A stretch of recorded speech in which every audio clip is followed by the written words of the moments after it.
ARD မြစ်နဘေးကယုံကြည်ချက်ပဲ့ကန်ရှင် ARD မြစ်ကနာကတပြေကုန်းရွာလေးဟာလှိုင်းလေးတန်ကိုအမြဲရင်ဆိုင်နေရတဲ့ရွာလေးပါ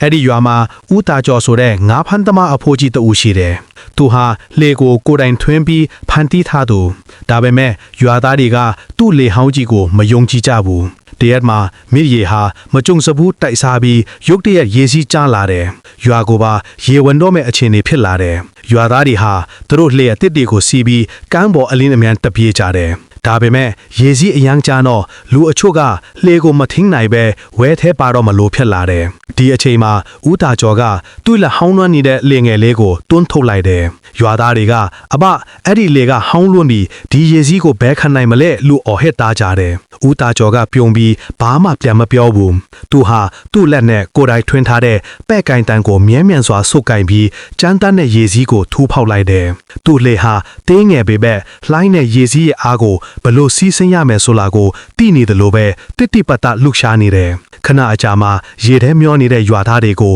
ဦးတာကျော်တယောက်ချင်းစီစိတ်ရှည်လက်ရှည်ကယ်ဆယ်နိုင်ခဲ့တယ်သူတို့ကိုကမ်းပေါ်အန်တရာရေကင်းစွာပို့ပေးနိုင်ခဲ့တယ်ရွာသားတွေအမျက်လုံးထဲမှာအံ့အားသင့်မှုနဲ့ကျေးဇူးတင်မှုတွေပြည့်နေနေတယ်လေအသက်တွေဟာကြမ်းတမ်းတဲ့ရေစီးကိုတဲ့တဲ့ခံပြီးတိုက်ရာကမထိန်နိုင်ဖြစ်သွားချိန်မှာဦးတာကျော်ရဲ့လေဟောင်းလေးကတော့ရေစီးကိုလိုက်ပြီးပဲ့ကင်သွားခြင်းအပြင်အသက်ပေါင်းများစွာကိုကယ်တင်နိုင်ခဲ့တယ်စိတ်ခွန်အားအသည့်ဘဝရဲ့ကြမ်းတမ်းတဲ့လှိုင်းတံပိုးတွေကိုရင်ဆိုင်အောင်မှာကိုယ့်ရဲ့အတွေ့အကြုံကျွမ်းကျင်မှုနဲ့စိတ်ချလက်ချယုံကြည်မှုတို့ကိုပေါင်းစပ်ထားတဲ့အတွင်းစိတ်ပဲ့ကင်တယ်မှုအားကိုးဖို့လိုပါတယ်အရာဝတ္ထုအသက်အပြင်ပန်းခန့်ညမှုတွေထက်မိမိကိုယ်ပိုင်တန်ဖိုးနဲ့ကျွမ်းကျင်မှုကိုယုံကြည်ခြင်းကသာအခက်အခဲတွေကိုအောင်မြင်စွာကျော်လွှားနိုင်တယ်ဆိုတဲ့အသည့်ကိုရွာသားတွေရရှိသွားခဲ့ကြပါတော့တယ်